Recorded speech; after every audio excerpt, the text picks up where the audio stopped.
दुनिया की सभी वस्तुएं नाउन कहलाए, इसके बदले जो आए प्रोनाउन कहलाए, जो इनकी विशेषता बतलावा। नमस्कार दोस्तों, स्वागत है आपका YouTube channel smart education official में। दोस्तों, आप सभी का इस चैनल पर मैं फिर से स्वागत करना चाहता हूं। दोस्तों, आप जहां से भी है, सबसे पहले आप वीडियो अगर देखते हैं तो आप कमेंट कर दीजिए आप कहां से है, किस ज़िले से है या फिर किस राज्य से है। आप ज़रूर कमेंट कीजिएगा ताकि हमें पता चल सके कि आप इस राज्य से है, इस स्थान से है। अच्छी तरह से हमें पता चल सके।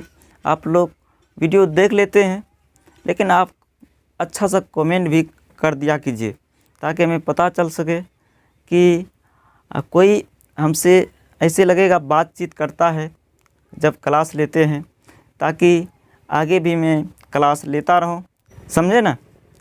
तो चलिए आज का क्लास शुरू करते हैं। देखिए, हम पिछले क्लास में हम आपको लेटर्स तक बताए थे, अर्थात ऑर्थोग्राफी के बारे में बताए थे। नहीं, ऑर्थोग्राफी, इसके बारे में हम लोगों ने पढ़ चुके हैं। इसका होता है, हिंदी होता है वर्ण विचार, यानी कि इसमें अक्षरों के बारे में अध्ययन किए थे। आपको पता है कि अक्षर मिलकर ही क्या बनता है, शब्द बनता है। क्या बनता है? शब्द। और शब्द मिलकर क्या बनते हैं? वाक्य। तो हमने अक्षरों के बारे में अध्ययन कर चुके हैं। आज हम लोग वर्ड के बारे में अध्ययन करेंगे, शब्द के बारे में। किसके बारे में अध्ययन करेंगे? वर्ड के बारे में, शब्द के बारे में, अर्थात ग्रामर का दूसरा चैप्टर, बहुत ही मोस्ट चैप्टर, इटिमोलॉजी। दूसरा वेद यही था, इटिमोलॉजी। इटिमोलॉजी, इसका हिंदी क्या होता है? शब्द विचार। इसका हिंदी क्या होता है? शब्द विचार। इसका हिंदी क्या होता है?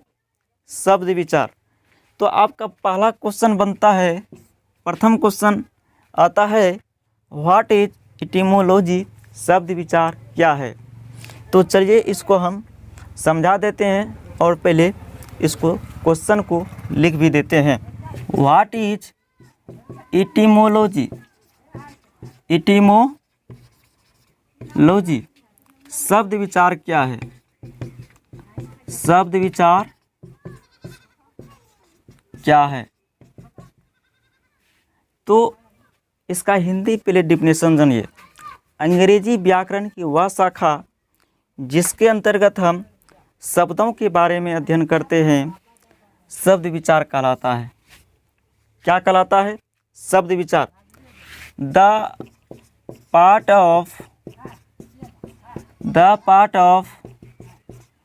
English grammar, the part of English grammar in which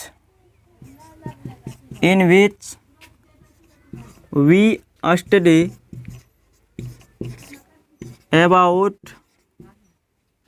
about words is called etymology. Etymology, अंग्रेजी व्याकरण की वह शाखा, अंग्रेजी व्याकरण की वह शाखा, अंग्रेजी व्याकरण की वह शाखा जिसके अंतर्गत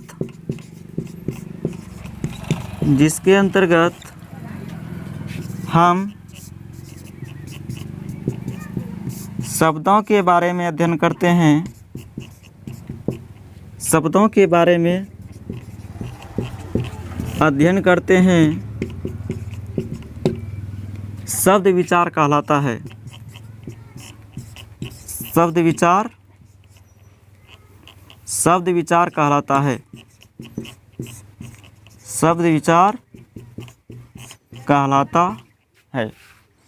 तो हम इसमें शब्द विचार में, इटिमोलॉजी में वर्ड के बारे में अध्ययन करते हैं तो आगे क्वेश्चन आता है कि व्हाट इज वर्ड, वर्ड क्या है, शब्द क्या है।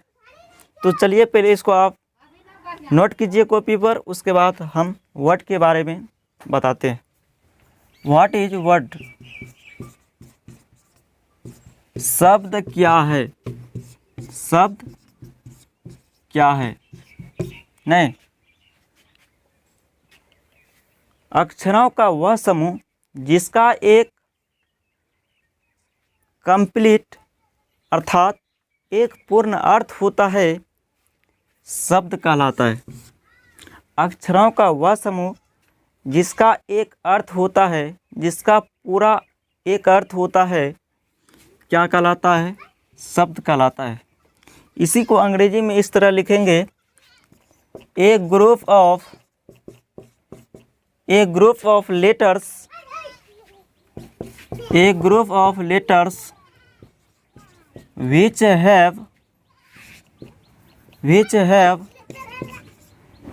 have a sense or meaning, sense or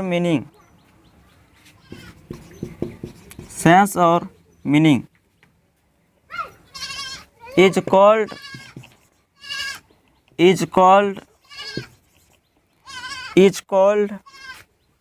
word, is called word।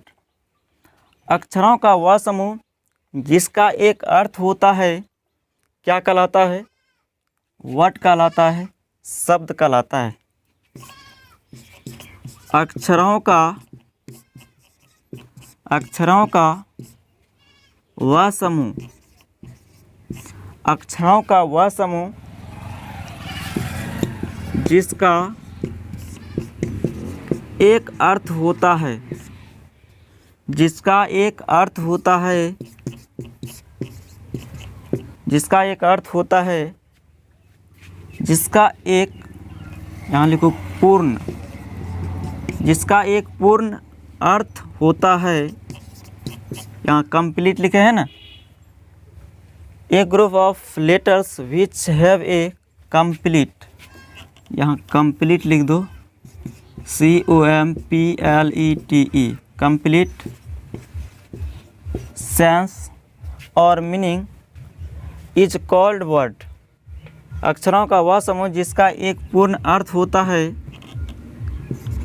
क्या कहलाता है, शब्द, शब्द कहलाता है, शब्द कहलाता है।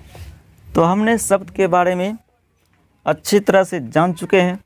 अब आगे प्रश्न आता है, इस शब्द को कितने भागों में बांटा गया है, अर्थात शब्द के कितने भेद होते हैं। शब्द को जनरली सामान्यतः 8 भागों में बांटा गया है, जिसे पार्ट्स ऑफ स्पीच भी कहते हैं। शब्द को कितने भागों में बांटे गए हैं, 8 भागों में। तो उसके बारे में जानेंगे। सबसे पहले इसको आप नोट कर लीजिए। उसके बाद word has 8 kinds which are is called parts of speech। शब्द 8 प्रकार के होते हैं, शब्द 8 प्रकार के होते हैं,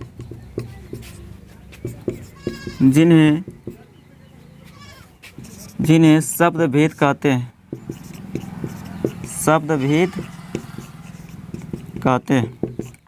चलिए 8 कौन कौन है बढ़िया से जानते हैं। पहला है नाउन, जिसका हिंदी होता है संज्ञा। दूसरा का नाम है प्रोनाउन, जिसे हिंदी में कहते हैं सर्वनाम। और तीसरा है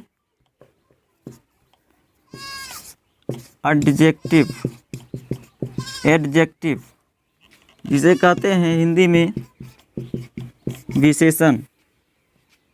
और चौथा है भार्ब, जिसे हिंदी में कहते हैं क्रिया। पांचवा होता है एडवर्ब, जिसे हिंदी में कहते हैं क्रिया विशेषण, क्रिया विशेषण। और छठा होता है प्रीपोजिशन,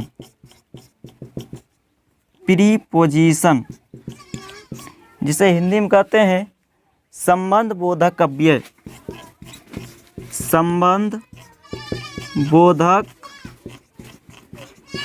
अव्यय। और सातवां होता है प्यारे साथियों कंजक्शन, कंजक्शन, CONJUNCTION, कंजक्शन। इसका हिंदी व समुच्चय बोधक अव्यय, समुच्चय बोधक, समुच्चय बोधक अव्यय। इसका हिंदी क्या हुआ? समुच्चय बोधक अव्यय, समुच्चय बोधक अव्यय। आठवां होता है इंटरजेक्शन, इंटरजेक्शन, जिसका हिंदी होता है विषमयादि बोधक अव्यय, विषमयादि बोधक अव्यय। शब्द के यही 8 भेद है, जिसे पार्ट्स ऑफ स्पीच कहते हैं। पहला नाउन, दूसरा प्रोनाउन, तीसरा एडजेक्टिव, चौथा वर्ब, पांचवा एडवर्ब और छठा प्रीपोजिशन, सातवां कंजक्शन और आठवां इंटरजेक्शन। चलिए हम इसको एक साथ परिभाषा के रूप में किस प्रकार याद रख सकते हैं, और जिसे कहते हैं शब्द चालीसा भी कहते हैं, उसको हम एक बार बता देते हैं। फिर हम अगले क्लास में हम आपको एक एक करके सभी का परिभाषा बताएंगे। हम एक साथ शब्द चालीसा के रूप में इसको हम कैसे याद रख सकते हैं, इसको एक बार देख लेते हैं। दुनिया की सभी वस्तुएं नाउन कहलाए, इसके बदले जो आए प्रोनाउन कहलाए, जो इनकी विशेषता बतलावा एडजेक्टिव कहलावा।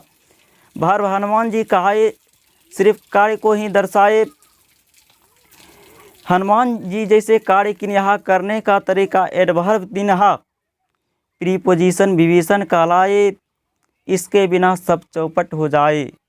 कंजक्शन मिलान करावे, राम सीता और अन्य को मिलावे। इंटरजेक्शन आश्चर्य जताई, ओह लक्ष्मण गए हुर्रा, हनुमान ने पहाड़ उठाई, मैंने अपना वचन सुनाया। तो प्यारे साथियों, इस शब्द चालीसा में आपका सारा परिभाषा आ चुका है 8 भेदों का।